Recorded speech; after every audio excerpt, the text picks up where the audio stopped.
Hola.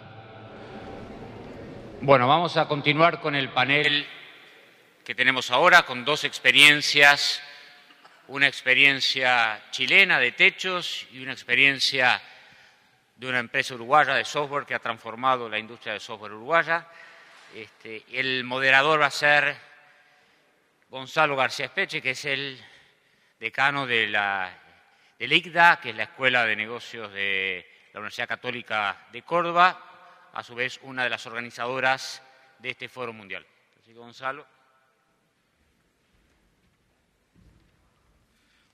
Bueno, buenos días.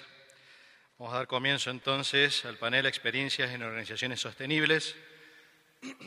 Sabemos que uno de los ejes fundamentales de nuestro Congreso ha sido la sostenibilidad y también sabemos que son tres los factores fundamentales que abarcan este concepto, ¿no? Sociedad, economía y medio ambiente.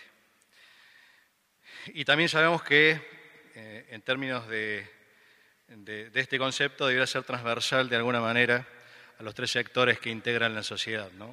El sector del gobierno, el sector empresario y el tercer sector. En esta oportunidad tenemos el gran honor, ¿no?, de contar con dos representantes de dos de estos sectores, uno el tercer sector y otro el sector empresario. En primer término, contamos con la presencia de Juan Cristóbal Beitía, sacerdote jesuita. Juan es ingeniero industrial eléctrico por la Universidad Católica de Chile, magíster en gestión de la Escuela de Ingeniería también de la Universidad Católica de Chile, es CEO de Techo para Latinoamérica y el Caribe. Es Board President de las fundaciones InfoCap y Un Techo para Chile. Techo tiene la convicción de que la pobreza se puede superar definitivamente si la sociedad en su conjunto logra reconocer que este es un problema prioritario. Por el lado del sector empresario, también tenemos el honor de contar con Nicolás Jodal, CEO de la compañía Genexus.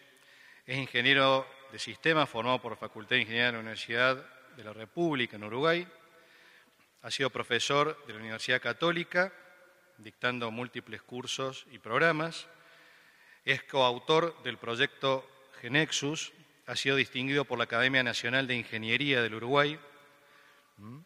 Sus áreas de investigación son base de datos, inteligencia artificial, métodos de desarrollo automático de aplicaciones e interacción entre la informática y la empresa. Socio fundador y CEO de Artec, Genexus Consulting en Uruguay, Genexus en USA, en México, Brasil, Japón. La compañía Genexus tiene como propósito simplificar el desarrollo del software automatizando todo lo automatizable. Es una compañía en la que profesan los valores de la libertad, la responsabilidad, la curiosidad, el entusiasmo y sobre todo, conversando con Nicolás, el buen humor. Así que vamos a dar comienzo primero con nuestro primer expositor. Juan, adelante.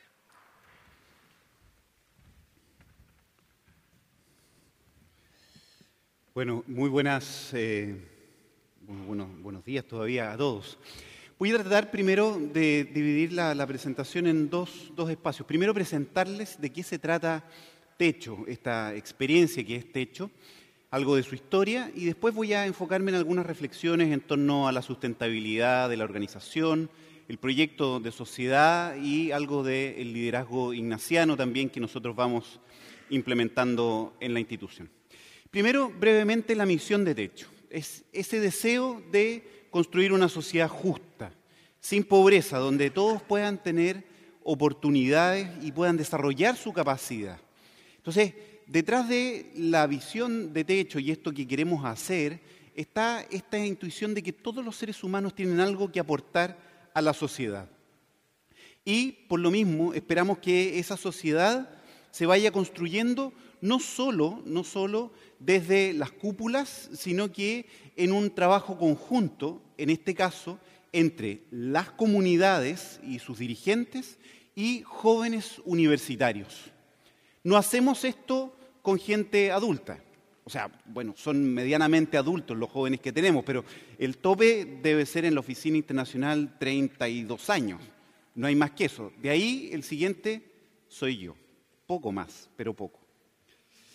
¿Qué es un asentamiento? Nosotros trabajamos fundamentalmente en los asentamientos urbanos de América Latina.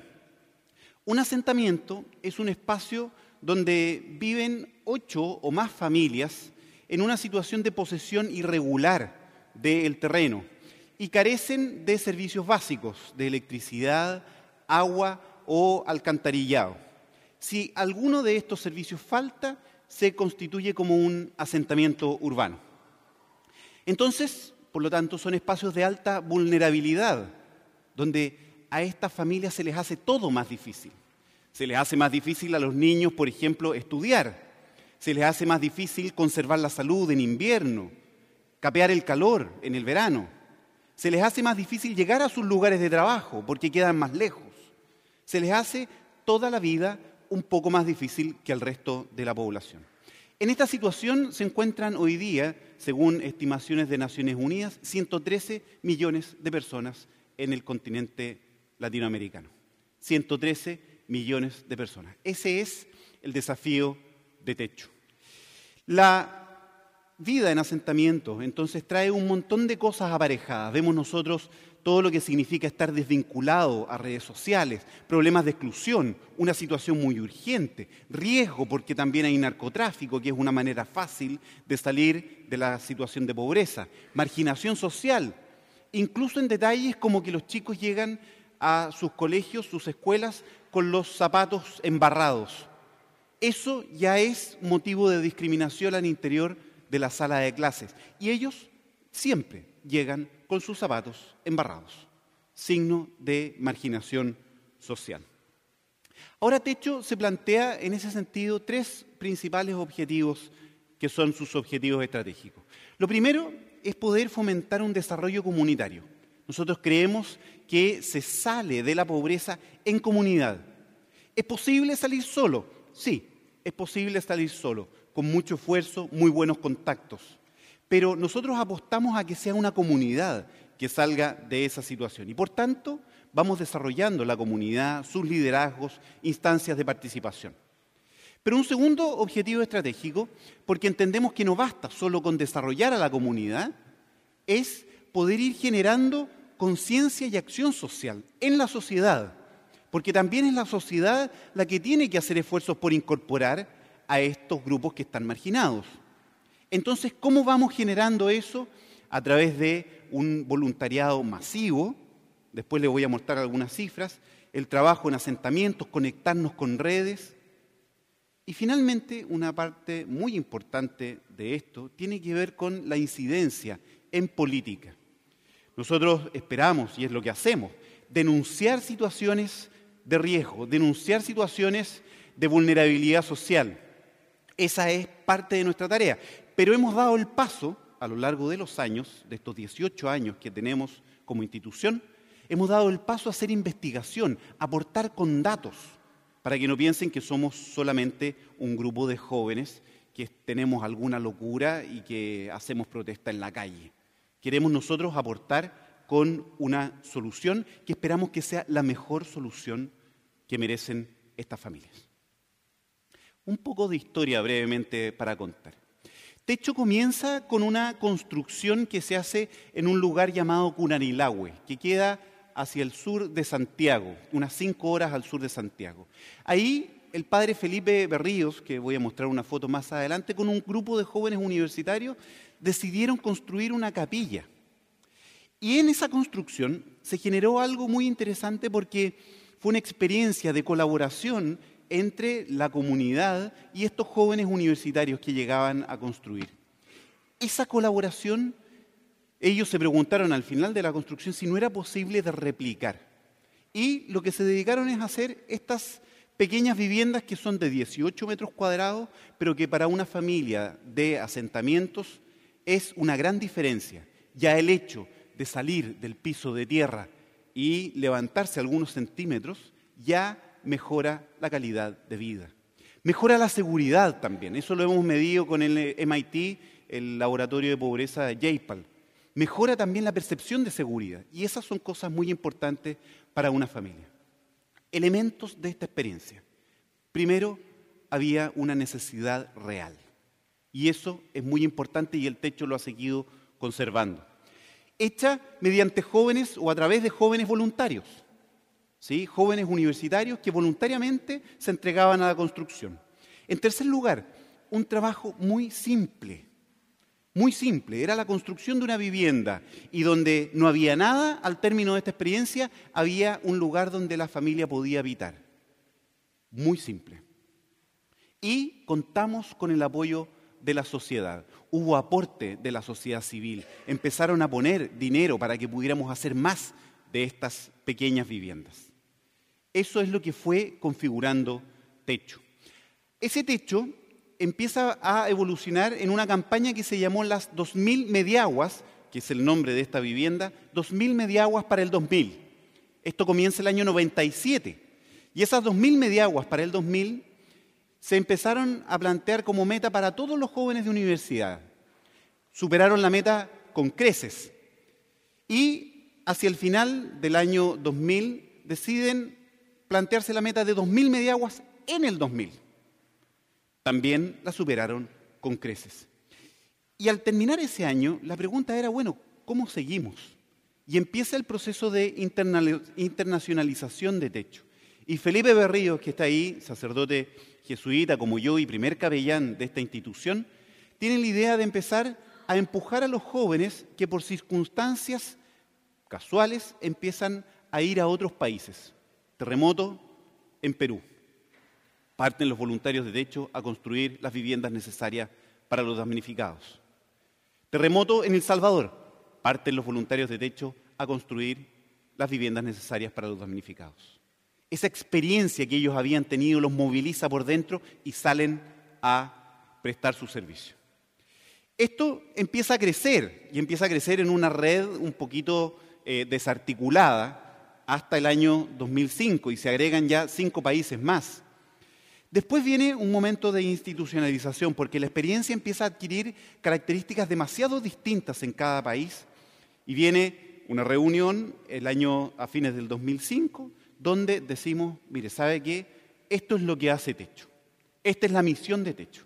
Y lo que queda fuera, bueno, llámese de otra manera, pero Techo hace esto. Hay una primera definición. Y aparece entonces el Techo para mi país, que empieza a expandirse por distintos lugares. Y sigue creciendo este techo a otros países de América Latina, ya ven ese crecimiento entre el 2007 y el 2010, y finalmente terminamos abriendo algunas oficinas en Estados Unidos y en el Reino Unido con la finalidad de levantar recursos. Hoy día somos Techo, solo Techo, y a eso responde ese cambio de imagen corporativa. Incorporamos otras cosas más a nuestro modelo de trabajo, pero hay una evolución de esto durante estos 18 años. ¿Dónde estamos hoy día después de 18 años? América Latina. Solo decir cuáles son mejor los países donde no estamos. No estamos en Guyana, Belice, Jamaica y Cuba. El resto de América Latina con 63 oficinas en distintas ciudades del continente. Todo esto con el impulso de jóvenes que algunos ya son profesionales y trabajan en el Techo, pero una gran masa de voluntarios. ¿Cuál es el Techo hoy día? Algunas cifras. 105.956 familias en asentamientos ya han trabajado junto a Techo y tienen una vivienda de emergencia para salir de esa situación. Son 788.000 voluntades que se han movilizado a lo largo de estos años. Son jóvenes que han pasado en mayor o menor medida por la experiencia de Techo. Actualmente trabajamos en 670 asentamientos con un trabajo permanente, semanal, donde los voluntarios van y elaboran proyectos junto con las familias. Todo eso a lo largo del continente.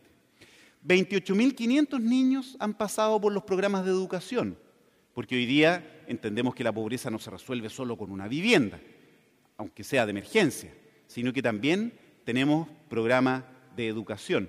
Y por otro lado, han participado 14.500 pobladores en programas de capacitación en oficios, de inserción laboral, para poder también mejorar sus ingresos y incorporarse a la sociedad.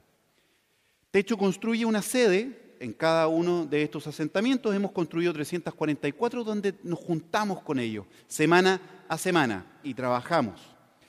Y en Chile hemos construido ya 5.859 viviendas definitivas, sólidas, de 55 o más metros cuadrados, ampliables además hasta casi 90 metros cuadrados. Esa es la salida formal de un asentamiento. Y algunos metros cuadrados que hemos regularizado y eso ha permitido que las familias se queden en el lugar que habitan. ¿Cuáles son las causas del crecimiento de techo? Decir algunas cosas. Por ejemplo, primero, la urgencia evidente. Hay una experiencia que tienen los voluntarios de techo, que es constatar la urgencia en la que viven las familias. Eso los moviliza. Hace un par de semanas atrás estoy en reunión del directorio de jóvenes y me dicen, mira, tenemos que ver cómo incorporamos a los de Techo Bélgica. Yo digo, pero por Dios, ¿qué hacemos con Techo Bélgica? No sabía que teníamos belgas metidos en techo. Bueno, esto han pasado por aquí, se han corrido la voz y hoy día tenemos 50 voluntarios en Bélgica, 100 voluntarios en Alemania, que, bueno, hay algo, una experiencia que se va pasando de generación en generación. Un segundo elemento importante, no se lee muy bien, pero es una cierta convicción, una cierta arrogancia y una cierta irresponsabilidad también. Lo voy a decir con todas las letras, aquí los chicos se lanzan, no tienen demasiado temor.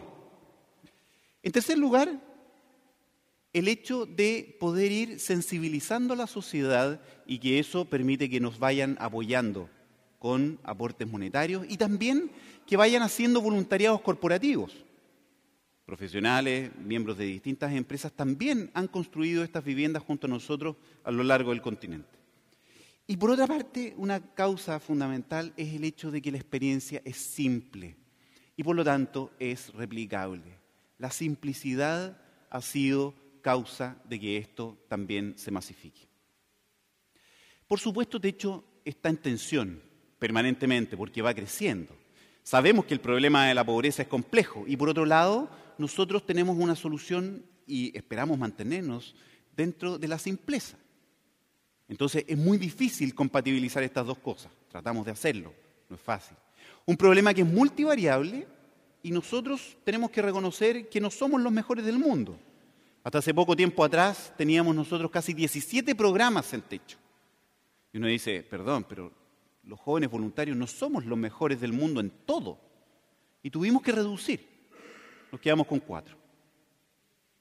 Entonces, mantener de alguna manera el foco en las fortalezas que tenemos. La tensión entre la pasión, por una parte, que moviliza a los voluntarios rápidamente, y la necesaria eficacia, y conservar cierta eficacia dentro del y no ir a tontas y a locas, ¿sí?, por cualquier lugar. Tensión entre voluntarios y profesionales, también, ciertamente. Dos culturas distintas. Entre la estructura que necesitamos construir y el carisma fundacional. Y por otra parte, entre seguir haciendo, ¿sí?, sin esperar demasiado, y por otra parte, la necesidad de medir si está resultando, si funciona, la necesaria transparencia con los donantes, con la sociedad y la reflexión. Siempre vivimos en Techo esa tensión. Hoy día, para ser claro y simple, yo les diría que de todos los días que llevo trabajando en Techo no he tenido ningún día normal, ¿sí? Estas tensiones nos movilizan, nos ponen creativos y hacen que estemos buscando cómo ser mejores. Me voy a enfocar un poquito ahora en la sostenibilidad de Techo. ¿Qué es lo que ha hecho que Techo crezca a este nivel? Lo primero, la fidelidad a sus ejes fundamentales. Primero, nosotros hacemos esto con las familias de los pobladores. Y eso, ese norte, para nosotros es un elemento de diferenciación entre lo que nos sirve para avanzar y lo que no nos sirve para avanzar. Y el otro eje fundamental de discernimiento es que esto lo hacemos con los jóvenes. Quizás sería más barato, sería más eficiente, sería más rápido hacerlo con profesionales, probablemente. Pero no vamos a renunciar a hacer esto con jóvenes. Fíjense, a propósito de esto, lo que pone la fórmula del instituto. A propósito de la fidelidad, esta es la fórmula del instituto de la Compañía de Jesús. Cualquiera que en nuestra compañía que deseamos se distinga con el nombre de Jesús, quiera ser soldado para Dios bajo la bandera de la cruz, procure tener ante los ojos, mientras viva, primero a Dios y luego el modo de ser de su instituto. Por lo tanto, es tremendamente ignaciano, ¿sí?, mantener siempre claro cuál es el norte de nuestra misión. Segundo elemento que quería destacar, la sostenibilidad de nuestra institución. El techo como una experiencia común, comunitaria. Esta experiencia común se funda, por lo menos, en la amistad con las familias. Primero, amistad, vínculo. Si no hay vínculo, esto no funciona. Esto no funciona. Las pertenencias son afectivas. Freud estaría diciendo, sí. Las pertenencias son afectivas, son los afectos los que mandan. Entonces, un eje fundamental, la amistad con las familias. La primera visita probablemente no, la segunda ya se empieza a generar un vínculo. Esto es clave. Pero lo segundo es que también entre nosotros nos hacemos muy amigos. Y uno entra a techo, pero entra también a una comunidad. Hay un gesto de bienvenida, se celebran los cumpleaños, las despedidas también son largas, emotivas. Somos un grupo de amigos. Hoy día bastantes más amigos que antes, pero esto va construyendo comunidad, es una comunidad por la cual pasa mucha gente. El promedio de permanencia en el techo es aproximadamente 2 años. Hay una alta rotación y eso va haciendo que muchos otros pasen por esta experiencia de amistad. Y finalmente, y este es un desafío más bien, es poder ir generando amistad con la sociedad, los donantes, el Estado, otros que pueden sumarse y colaborar. No siempre nos ha resultado esto muy fácil. Pero fíjense lo que dice las constituciones de la compañía a propósito de la amistad. Lo que ayuda para la unión de los miembros de esta compañía entre sí y con su cabeza, mucho también ayudará a conservar el buen ser de ella, como es especialmente el vínculo de las voluntades, que es la caridad y el amor de unos con otros. La amistad como un eje clave de sustentabilidad. Tercer elemento, el techo como escuela. Yo siempre le digo a los jóvenes que el techo no existe. No existe el techo, algo así como el techo. Lo que existen son personas que van haciendo el techo. Y alguien de fuera, cuando quiere entender de qué se trata esto, lo que ve es un voluntario, lo que ve es un profesional. El techo no existe. Por lo tanto, para nosotros un eje muy importante es poder convocar masivamente voluntarios. Y en eso vamos invitando por universidades y colegios a hacer esta experiencia. Pero un segundo paso, ya que los conocimos trabajando, es invitarlos a ser voluntarios permanentes, algunos de ellos. A otros los invitamos a ser profesionales. Porque cuando conocemos a la gente en la acción, no nos equivocamos al incorporar. San Ignacio decía que en la compañía de Jesús hay que ser muy cuidadosos en admitir. Y este conocimiento que tenemos en la experiencia nos hace ser cuidadosos en incorporar al techo. Y lo tercero es que nosotros buscamos también hacer una formación laboral permanente al interior del techo. Vamos incorporando también a ex-techos que con su experiencia y con sus conocimientos nos van dando pequeños talleres. Tenemos internamente algunas tutorías internas, sobre todo para los más nuevos, y eso nos permite ir formando al interior de la institución. Y el último elemento de la sustentabilidad organizacional, el techo como red, que permite traer lo mejor de cada uno de los países y compartirlo. Cada uno que piense que tiene su momento eureka, bien, comuníquelo, compártalo. Y eso lo hacemos a través de distintos encuentros a lo largo del año. Y estamos promoviendo hoy día evitar pasar por el centro.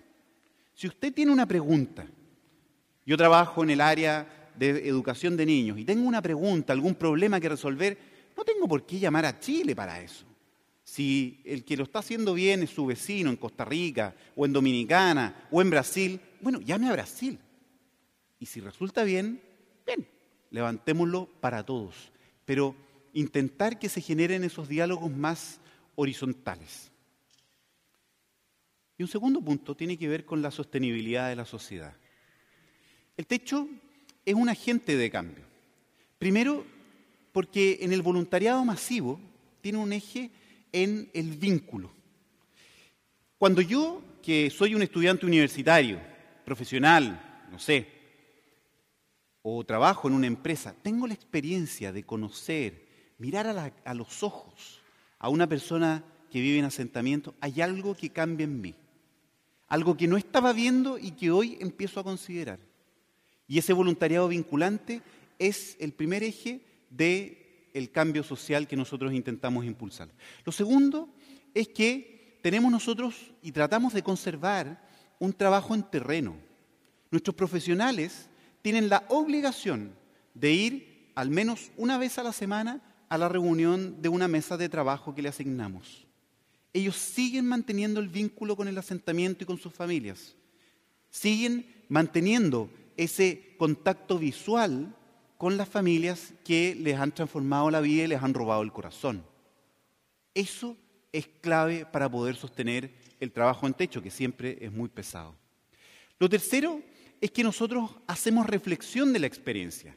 No basta solo con trabajar en el terreno, cosa que nos da mucha credibilidad a todo lo que opinamos, sino que también hemos ido desarrollando algunas cosas. Por ejemplo, ese mapa que ven ustedes ahí es el mapa del nivel de ruido que existe en el Gran Santiago. Y los puntos negros es donde se ubican todos los asentamientos de la ciudad. O, por ejemplo, ese es el mapa de Valparaíso, el Gran Valparaíso. Y ustedes ven dónde se ubican los asentamientos, que son los que están en negro, y ven de fondo el puntaje en la prueba de calidad de la educación para cuarto básico. La gran mayoría de los asentamientos en zona roja, bajo el promedio nacional. Y ese es un gráfico de la exclusión social. Hoy día este conocimiento nosotros podemos compartirlo con instituciones gubernamentales y también esperamos compartirlo más adelante con organismos multilaterales. Hacer incidencia en política y tratamos nosotros estos resultados de expandirlos para que no queden solo en el techo. Sensibilizar a la sociedad también es una manera de ejercer este cambio social. Por ejemplo, esa es la publicidad que sacó Argentina cuando iba a salir en colecta. La pobreza no es el problema, tu indiferencia sí. Y eso lo pegamos en todos los lugares que pudimos pegarlo. Y finalmente, la formación de agentes de cambio. Fíjense estos tres jóvenes que están ahí, ¿sí? Uno dice, bueno, jóvenes adolescentes, interesantes, con sueños, me imagino. Ok, bueno, ella es Ana Cristina Trejos, hoy viceministra de Vivienda en Costa Rica. Ana Cristina Trejos es microbióloga. ¿Qué hace una microbióloga trabajando en vivienda? Bueno, ella fue directora social de Techo y probablemente debe ser de las personas que más sabe de vivienda social en Costa Rica, por experiencia, porque estudió con nosotros, digamos, en la práctica, tuvo que hacerlo. Tenemos nosotros aquí a Francisco Irarrázaval, que fue subsecretario de Vivienda en Chile. Francisco fue el primer director social de Techo en Chile.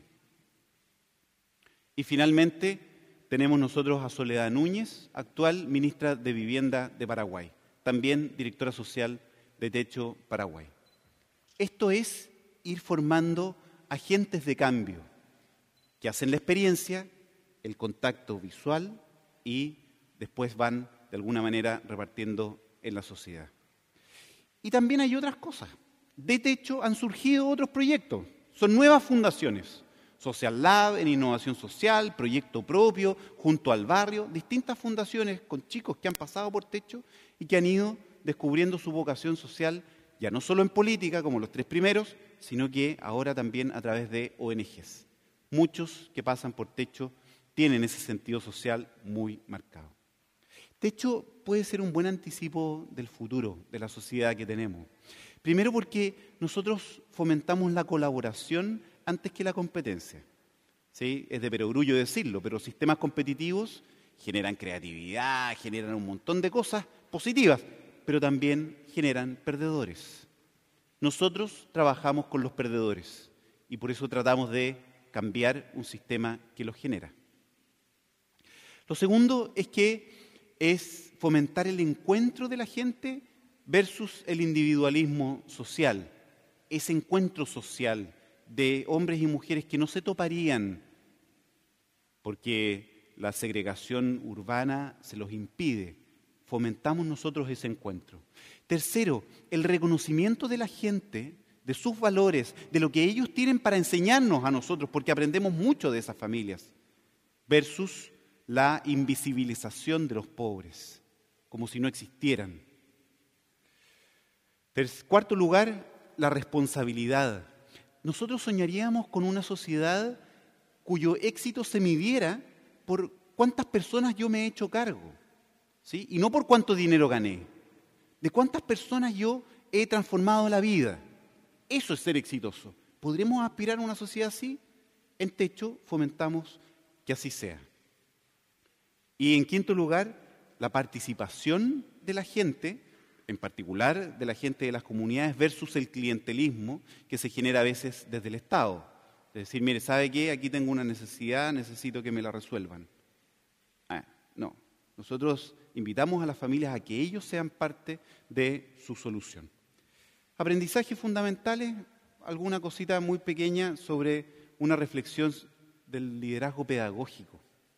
Techo fomenta en su interior un liderazgo ignaciano que es profundamente pedagógico. Lo primero, tener claridad del fin.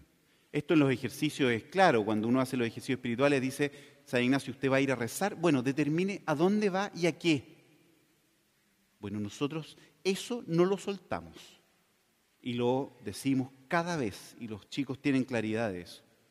Lo segundo es el acompañamiento y el seguimiento de la gente que trabaja en el Techo. Y en eso vamos nosotros generando encuentros permanentes para intentar que ellos vayan contándonos cuáles son sus dificultades, cuáles son sus aciertos. Vamos haciendo una tutoría de la gente de nuestros equipos. En las constituciones dice, mire, pedir más a los que pueden más, porque son ejemplo para otros. Porque cuales fueren estos, los líderes, los ejemplos, tales serán a una mano los inferiores. Entonces intentamos formar cuidadosamente a nuestros líderes. En tercer lugar, todo lo importante que es la indagación y el discernimiento. El líder ignaciano está metido en las cosas, va haciendo seguimiento, va tomando decisiones, va recabando opiniones, sale a los lugares. Fíjense lo que significa, por ejemplo, las constituciones que el líder, en este caso los superiores provinciales o generales, tengan una consulta, a la que deben consultar frecuentemente. Y fíjense esto que decía el padre Rivadeneira. Ignacio mostraba su cariño con las personas en examinar y procurar entender las buenas inclinaciones que tenían. Va conociendo particularmente a las personas y eso le permite destinarlas al mejor lugar donde ellos puedan servir. Y finalmente, el hecho de ir conduciendo. Y aquí solo ustedes los invito a que lean las anotaciones de los ejercicios espirituales. Por ejemplo, el acompañante de ejercicio como que da modo y orden al acompañado, que ayuda a sentir y gustar, a hacer experiencia, porque si no, queda como mera anécdota. Esa es la diferencia entre una anécdota y una experiencia.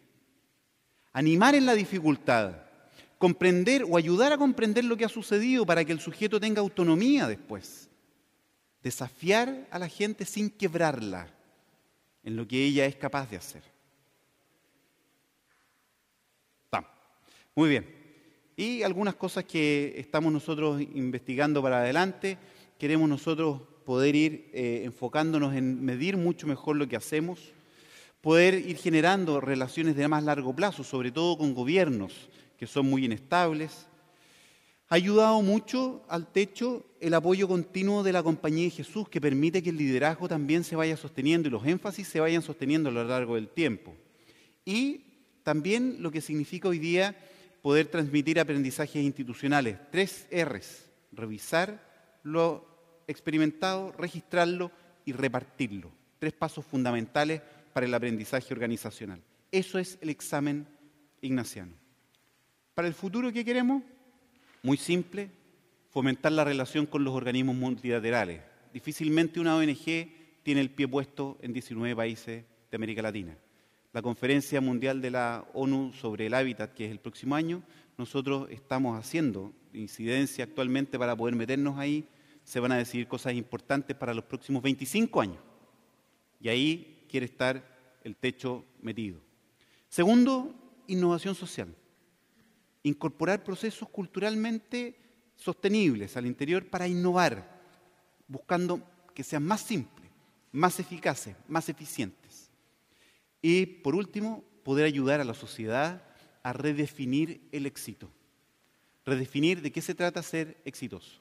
Porque no es posible que en una sociedad, en un continente mayoritariamente cristiano, el criterio de dignidad sea cuánto ganas. Esperamos que sea más bien cuánto amas. Eso es el techo. Espero que les haya gustado. Perdón.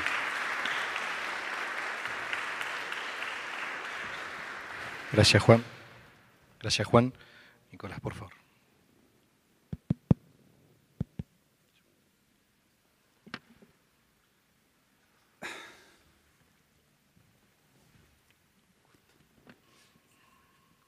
Aquí, no, yo me sirvo.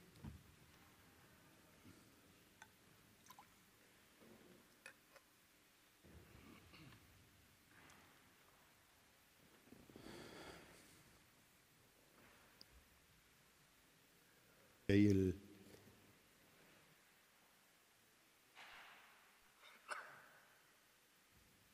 ¿Sí?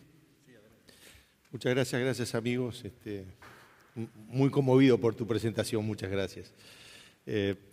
Yo iba a encarar el tema que me trata a mí desde el punto de vista de software, desde el punto de vista de tecnología.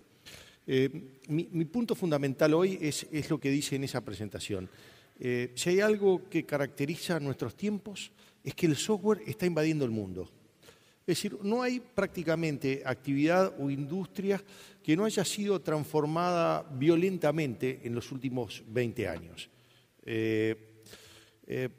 No sé, tomen cualquier cosa, tomen por ejemplo cómo se fabricaba un auto hace 20 años y cómo se fabrica ahora, o hace 30 o 40 años, y no tiene nada que ver.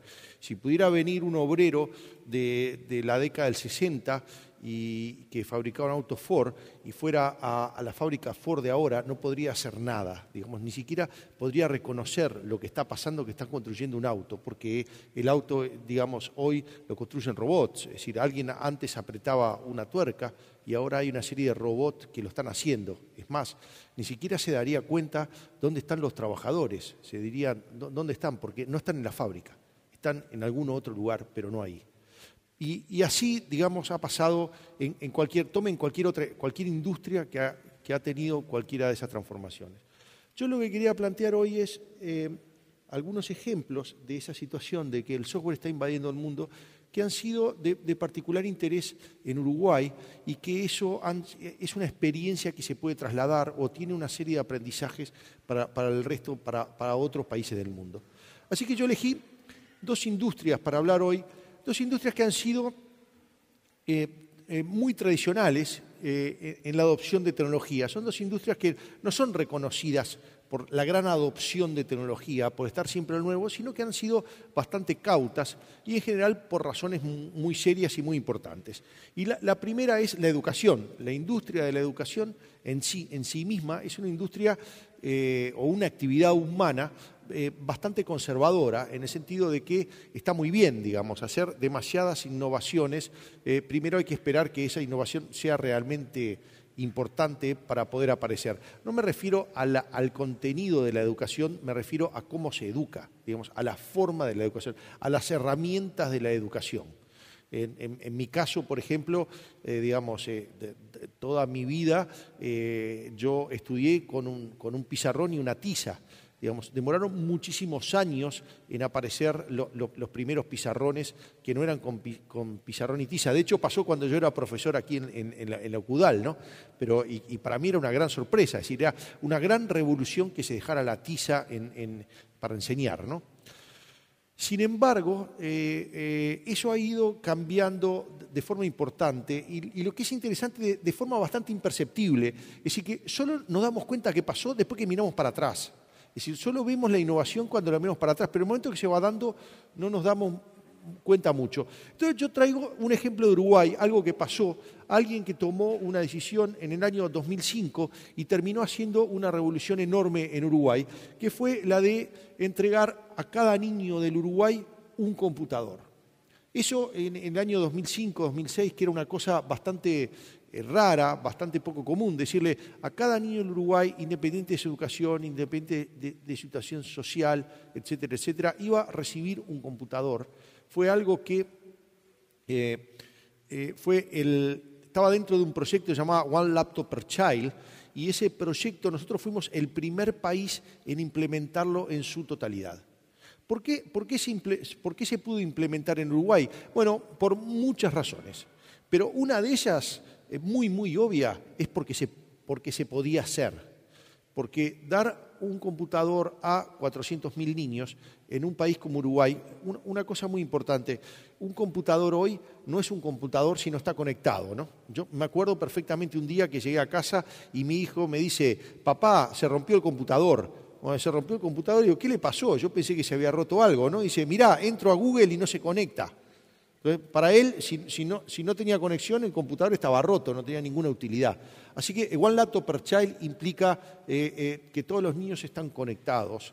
Y eso se podía hacer en un país como Uruguay, como prueba, con 400.000 niños. Hacerlo en un país como Brasil, como México o como la India, era un proyecto de otra escala que necesitaba primero ser probado en un país pequeño. Entonces, eso es un hecho muy importante y es un hecho que cambió la forma de la educación, en mi opinión, las herramientas de la educación para siempre. ¿Por qué? Porque se pueden enseñar conceptos abstractos de una forma mucho más fácil. Es mucho más fácil enseñar, no sé, el sistema solar o ese tipo de cosas con un video, con alguna imagen, que explicarlo de forma abstracta. Así que este es un caso de una industria que rápidamente fue transformada, pasó por una disrupción importante y sigue pasando por una disrupción importante. La segunda es la agricultura.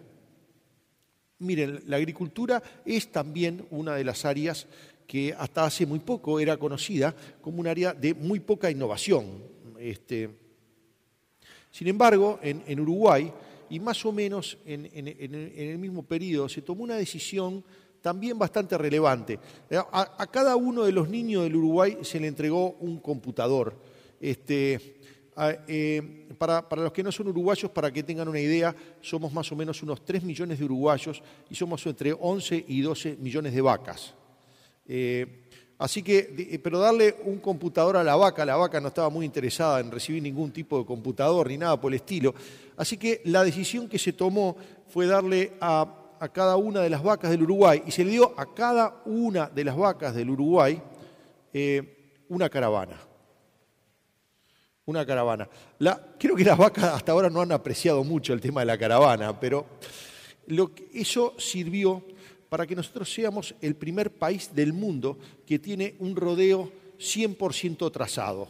Es una palabra técnica, pero lo que quiere decir es que cada vez que, se sabe exactamente cuál es el recorrido, de dónde estuvo y a dónde fue a parar cada uno del ganado del Uruguay.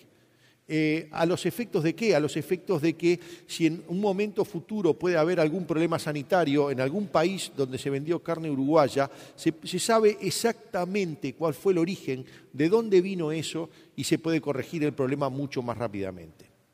Ser el primer país del mundo que consiguió tener el rodeo 100% trazado nos generó una oportunidad enorme y es una de las razones, no es la única por supuesto, pero es una de las razones por la cual el precio de la carne de Uruguay está normalmente entre los primeros del mundo. Normalmente compite con Australia, a veces estamos un poquito más abajo, a un poquito más arriba, pero sin duda y un componente importante es que nosotros fuimos el primer país del mundo en tener el rodeo 100% trazado. Es decir que les cuento estas historias porque... otra cosa. ¿Por qué se pudo hacer esto? ¿Por qué se hizo en Uruguay? Por algo bien parecido al One Laptop per Child. La primera condición porque se podía.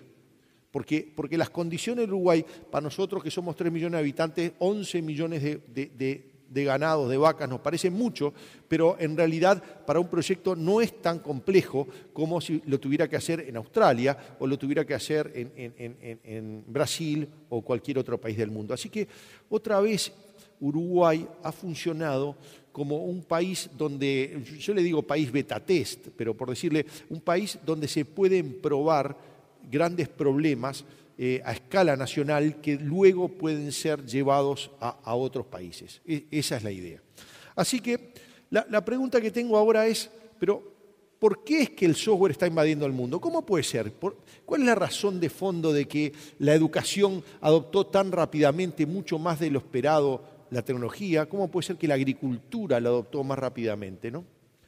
Y bueno, y la razón es que yo creo que son 3 cosas. La primera, que si tenemos software podemos hacer más con menos. La segunda es que lo podemos hacer con mucho más precisión, ¿no? Es decir, yo puedo hacer, digamos, puedo construir muchos más autos con menos gente, lo puedo hacer mucho más preciso. Digamos, un robot que está apretando una tuerca, la va a hacer con mucho más precisión que un humano, fundamentalmente si esa tarea es extremadamente repetitiva. Si la tarea es extremadamente repetitiva, el humano con el paso del tiempo no consigue tener la atención. En cambio, un robot no tiene ningún problema en apretar la tuerca consistentemente todas las veces que sea necesario. Y lo tercero, y mucho más importante, es que se puede cambiar mucho más rápido. Yo, cambiando el software, yo cambio los robots. Es mucho más fácil cambiar el software que cambiar otro tipo de cosas. Creo que esas son las 3 razones por las cuales el software está invadiendo el mundo. Sin embargo, y es el nombre de la charla de por increíble que parezca, sin embargo, hay una industria que no ha sufrido una disrupción grande por el software. Es decir, la pregunta es, ¿cuál es la industria? Es decir, la educación ha sufrido una disrupción enorme por el software, la agricultura también, la prensa, no sé, la manufactura, el retail, todos han sido. Pero hay una que llama mucho la atención, que no ha sufrido, que no ha tenido un gran cambio. Es decir, ¿cuál es la industria que la gente, si yo tuviera un trabajador de hace 20 años y viniera hoy, entendería perfectamente lo que está pasando? Es decir, no le llevaría más de 2 o 3 días en adaptarse. ¿Saben cuál es? La industria de software. La forma que nosotros tenemos, por increíble que parezca, la forma que nosotros tenemos de construir software no ha variado demasiado en los últimos 20 o 30 años. Es decir, si yo traigo un programador de la década del 60 o la década del 70, le llevaría menos de una semana adaptarse a lo que estamos haciendo. Y eso es una paradoja, una cosa increíble, y que nosotros pensamos en particular que está mal, eso va contra la historia, eso es algo que hay que cambiar. Así que bueno, vean que las razones por las cuales se usa el software se aplican también al software. Es decir, yo siempre voy a querer hacer cada vez más software con menos gente, cada vez lo quiero hacer con más precisión, equivocarme en el software es cada vez trae mayores problemas y sobre todo quiero cambiar más rápidamente. Así que la pregunta es ¿cómo se puede hacer eso? ¿Cómo podemos hacer que el software cambie al software? Nosotros en Artech aportamos nuestro pequeño granito de arena. Hay muchas formas, pero nosotros aportamos nuestro granito de arena haciendo algo que es un software que hace software. Es decir, es un programa que se dedica a hacer otros programas.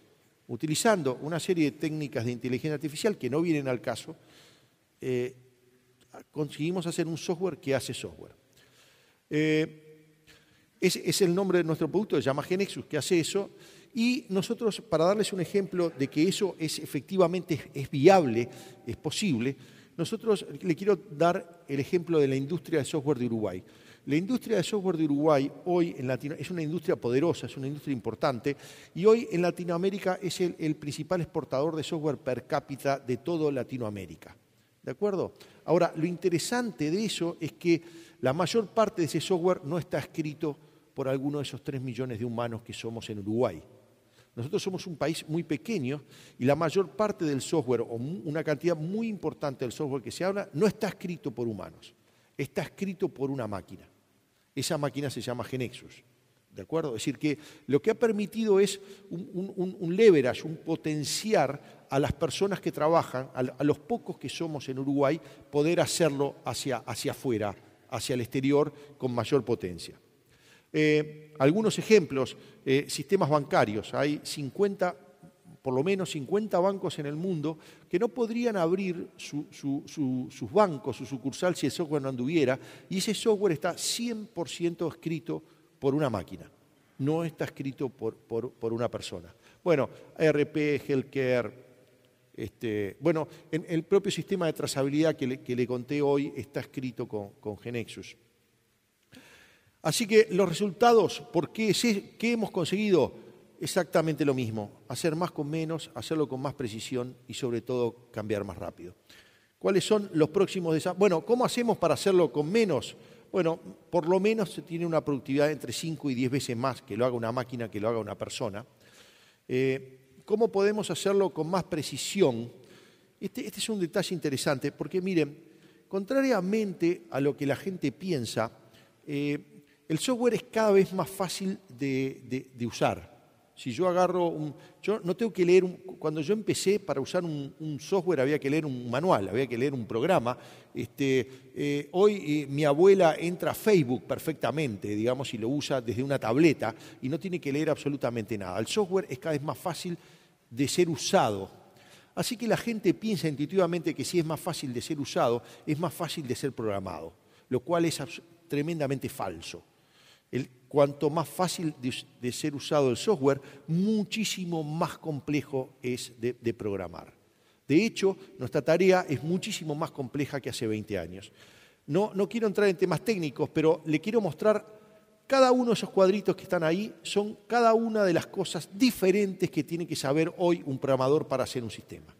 Antes tenía que saber un solo lenguaje de programación, ahora tiene que saber por lo menos 4 o 5. Entonces, eso con el paso del tiempo es cada vez peor y eso facilita cada vez tener más herramientas. Y el otro punto que ha empeorado eso es hacer aplicaciones móviles. Es mucho más difícil que hacer aplicaciones para web o para un computador. Mucho más difícil porque hay que tener mucho más restricciones y mucho más cosas. Así que, y esos son los casos donde tenemos aplicaciones para, digamos, el cambio que está pasando en este momento es que nos estamos moviendo a todas las aplicaciones en el celular. Todo el mundo va a querer tener este tipo de aplicaciones. Así que en la medida de que cuanto más fácil sea, más complejo es lo que tenemos que desarrollar, más herramientas de este tipo tenemos que hacer. Para terminar mi presentación de hoy, lo que quería decir era una pregunta que siempre me hacen es ¿por qué surgió una herramienta como GeNexus en Uruguay? ¿Por qué se dio esto, no? Yo siempre respondo que en realidad estoy mucho más en la tarea de hacer que las cosas pasen que explicar por qué pasaron. Así que, digamos, no tengo una respuesta científica, pero sí tengo una intuición de por qué pasó. Y una de las razones es que esta región, digamos, Uruguay, Chile y muchos países de Latinoamérica han sufrido durante muchos años una tremenda inestabilidad política y una tremenda inestabilidad económica. Y eso, por supuesto, que ha sido muy malo para nuestros países y estamos muy contentos que eso estemos pasando por momentos mucho más calmos de lo que pasamos en el pasado. Para darles una idea, cuando yo empecé a trabajar, yo trabajaba en San Pablo y en San Pablo en esa época, en la década del 80, la inflación era 14% mensual, es decir, 14% mensual. Así que eso, sin duda, para la gente era muy malo, pero tuvo un efecto secundario interesante. El efecto secundario interesante es que nosotros en esta región nos acostumbramos a hacer software mucho más flexible que el resto del planeta. Nosotros nos teníamos que acostumbrar que la inflación tenía 14% y que un día venía un ministro y decía no vamos a usar más la moneda que usábamos y ahora va a haber una que se llama cruzado. O va a pasar como en Argentina en el 2001 y va a decir ahora teníamos una moneda y ahora tenemos 15 monedas.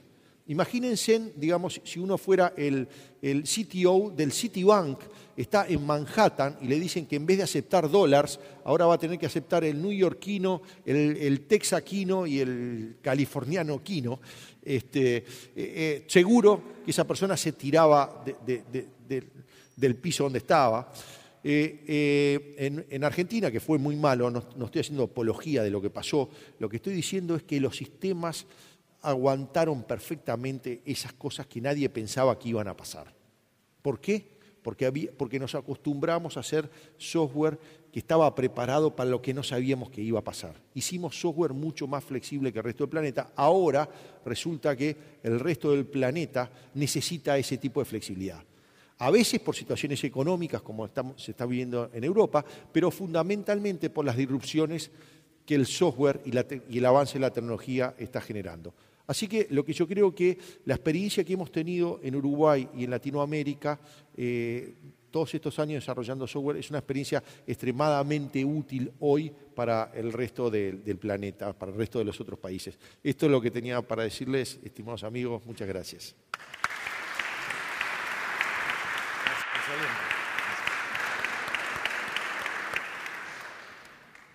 Bueno, gracias Nicolás. Nos quedan unos minutos para preguntas. Las vamos a hacer directamente levantando la mano y algún asistente se va a acercar para darles un micrófono. Allí tenemos alguna. ¿Qué tal? Nicolás Meyer, de la Universidad Iberoamericana de Puebla. Para Juan Cristóbal, ¿por qué crees que, o no sé si sucedió, quizás me lo contás, en estos 18 años desde las universidades no se han innovado en tipos de vivienda para reemplazar la vivienda precaria en techo, digamos, ¿no? Si hubo alguna experiencia piloto en algún país, y eso, si desde alguna universidad los alumnos o las ingenierías o un trabajo interdisciplinar ha creado algún sistema de vivienda mucho más sustentable que una vivienda precaria de madera. Sí, a ver, eso.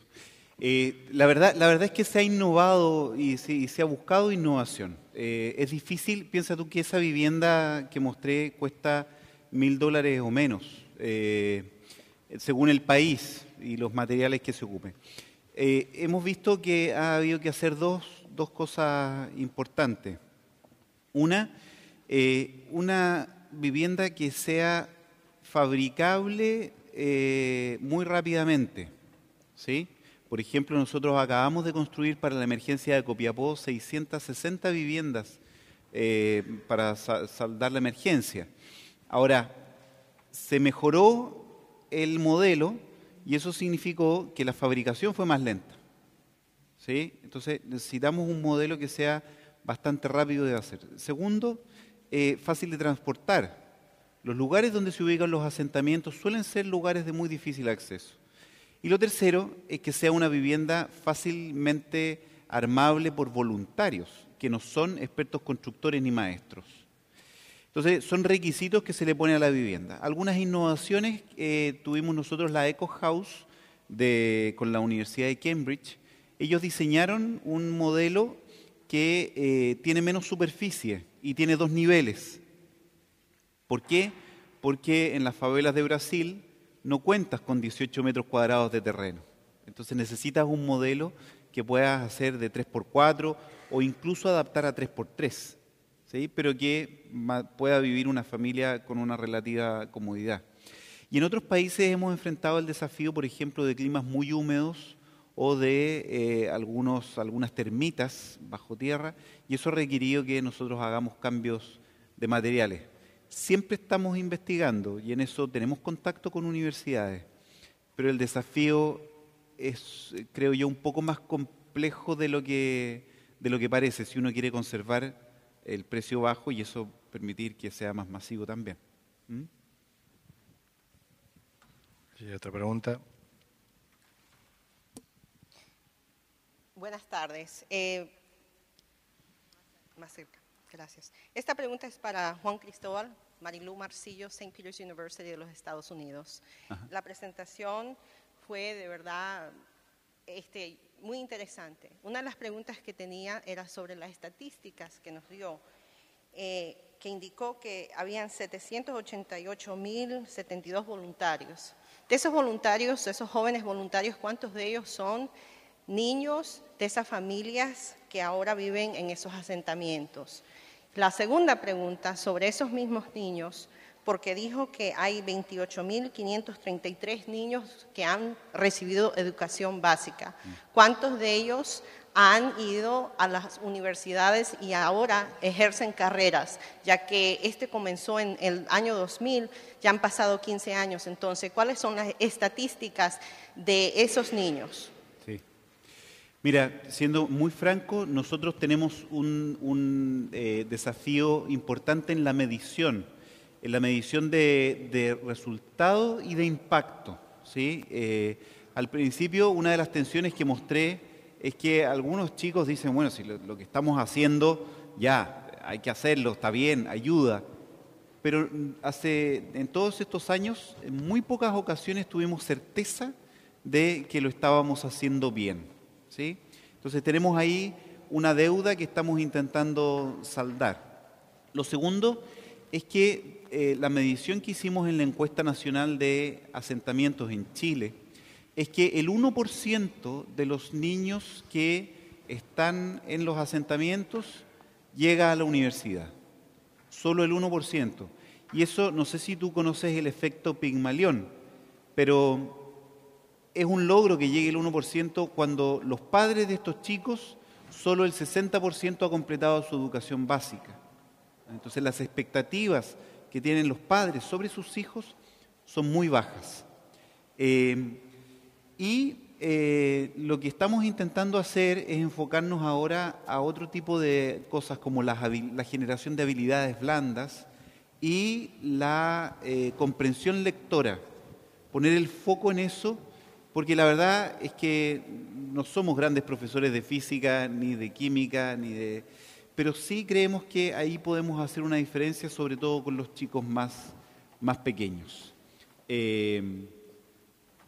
Efectivamente, hoy día tenemos algunos voluntarios que pertenecieron o pertenecen a los asentamientos, pero también, para ser muy franco, para tú ser voluntario necesitas también tener resueltos otros temas en tu vida para poder disponer de algún tiempo que entregar con gratuidad.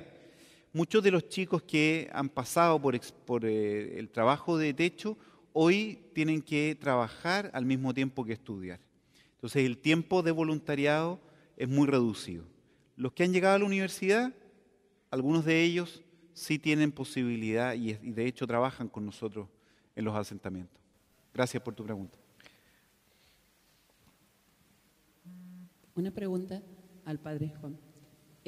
Respecto a eso de continuar con la relación con las familias, ¿ahí implica también cómo conservar esa vivienda? ¿Cuánto tiempo de duración tiene o qué se hace para que ellos se les da la vivienda, pero para que la sigan teniendo? ¿Cómo se plantea eso, digamos, porque no es solamente entregar y mantener esa conexión con la familia? Mira, nosotros, la vivienda es una parte del proceso, probablemente una gran excusa para entrar al asentamiento, pero lo más importante es lo que se genera después con los otros programas, porque esos programas son la excusa también para poder ir semanalmente al lugar. La vivienda, según el clima, puede durar entre 5 años y 25 años, que tenemos la experiencia en Chile, porque nos fuimos nosotros los primeros en construir esta vivienda. Y es una vivienda, voy a poner comillas aquí, progresiva, porque si bien ese espacio de 18 metros cuadrados comenzó siendo todo, de pronto la familia puso una segunda, entonces empezó a hacer el living, cocina, y el otro era comedor, el otro era habitación, y después resulta que era la recepción con algunas cosas. Siempre el asentamiento en eso es muy móvil. Va creciendo. Sí. Ahora, nuestro horizonte es que la familia o bien se haga propietaria de su terreno y pueda armar su proyecto vital ahí, o bien tenga su vivienda definitiva en algún otro lugar y de la cual él sea propietario. Ya ser propietario. Gracias. ¿Una pregunta más? Buen día. Perdón, si quiere, le cedo el... Adelante. Buen día, muy buenas las dos presentaciones. Mi pregunta va para Nicolás.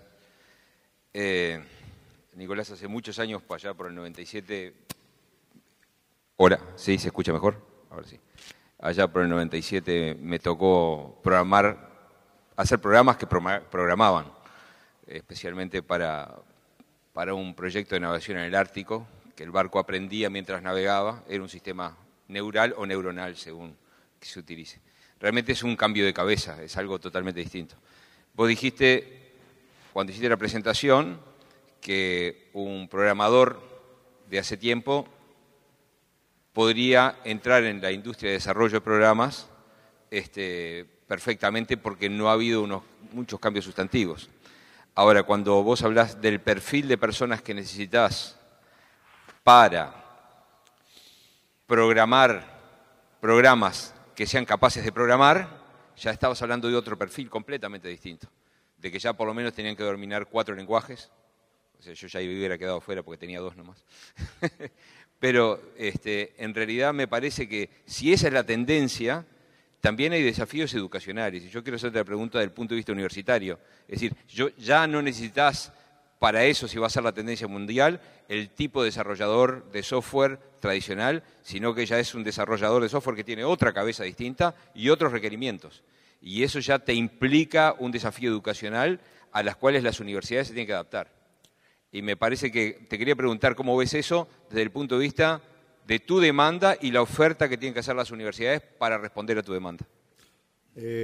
Muy buena pregunta, porque me lleva a un punto estratégico que yo pienso en el tema de la educación. Yo creo que en el fondo es cómo hacemos para educar en un mundo donde tecnológicamente la cosa está cambiando constantemente. Es decir, en mi caso particular, por ejemplo, yo tengo todo lo que aprendí en la facultad, o no lo uso más o era falso. Es decir, que sin embargo, el pasaje por la universidad para mí fue fundamental. Es decir, que no aplico muchas de las cosas que aplicaba, pero la forma de empezar, de pensar y la disciplina para encarar los proyectos es exactamente igual. Así que lo que yo pienso y el gran desafío que me parece que hay de aquí en el futuro son básicamente 2 cosas. Primero, es muchísimo más importante aprender a aprender que saber los conocimientos concretos. Y lo segundo es muchísimo más importante una educación generalista que una educación demasiado especializada. Si uno tiene la gente que termina especializándose mucho, termina sabiendo mucho de un tema, pero le termina costando mucho adaptarse a los nuevos tiempos. Y corre uno de los grandes problemas. En mi profesión, en ingeniería de sistema, la principal causa de muerte profesional es quedar obsoletos. Y una de las razones por la cual uno tiende a pensar que los que quedan obsoletos son los burros, digamos, cuando en realidad los que quedan normalmente obsoletos son los más inteligentes, los mejores de su generación. ¿Por qué? Porque terminaron dominando mucho una tecnología, y el problema es que esa tecnología con el paso del tiempo cambian y a ellos les cuesta ver que las nuevas tecnologías, que normalmente son inferiores en ciertos sentidos, con el paso del tiempo van a ser superiores. Así que para mí el gran desafío es cómo conseguir una educación que sea lo suficientemente generalista como para la gente se prepare a que va a cambiar constantemente de trabajo. Última, por un tema de tiempo, última pregunta. El señor que está detrás, ya se nos fue el tiempo. Eloy Meacha, de la Universidad de El Salvador en Buenos Aires. Simplemente preguntarle al padre Beitía cuál es la relación de la Compañía de Jesús en otros países, porque indicaste mucho la de Chile, pero no sé cómo se replica en los otros países la vinculación o articulación. Gracias. Buena pregunta y no fácil de responder. Yo creo que una de las cosas que hizo que este asunto funcionara fue que no se metieran los jesuitas. No sé si es una... No, ¿qué es lo que pasó? Es que había una lógica muy arraigada en la cultura del techo, que fue una lógica que lo hizo crecer, que era la siguiente: más vale pedir perdón que pedir permiso. ¿Sí? Esa lógica que hizo que el techo creciera muy, muy rápidamente, nos ha ido trayendo costos a largo plazo. ¿Sí? Y uno de los costos tiene que ver con el vínculo con la Compañía de Jesús. Formalmente hoy es una fundación que depende de la provincia chilena de la Compañía de Jesús, ¿sí? Pero yo fui a presentar personalmente a la CEPAL, a todos los provinciales, cuál era la situación económica y jurídica del techo en cada uno de los países, ¿sí? Y me comprometí a que cada vez que visitara un país, yo le presentaría al provincial los avances del techo en ese país. Y cualquier cambio que vamos haciendo, voy yo también conversándolo con los provinciales. Pero no es un vínculo formal. No es un vínculo formal como el que por lo menos a mí me gustaría. Me encantaría que hubiera un capellán en cada país, un capellán jesuita. En algunos lugares hay algún jesuita que apoya, pero así como un capellán nombrado por su provincial, eso es lo que yo aspiro. Y eso es lo que estoy tratando de construir. Bueno, gracias. Agradecemos muchísimo, ha sido un honor tenerlos en el Congreso. Gracias Nicolás, gracias Juan. Los despedimos con un aplauso y terminamos.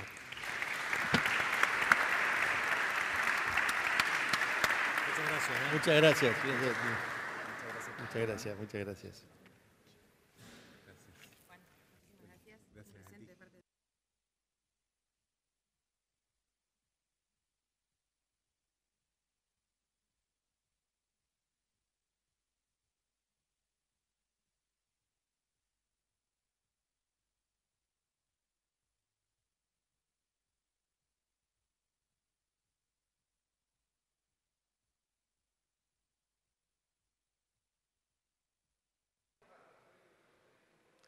Hello?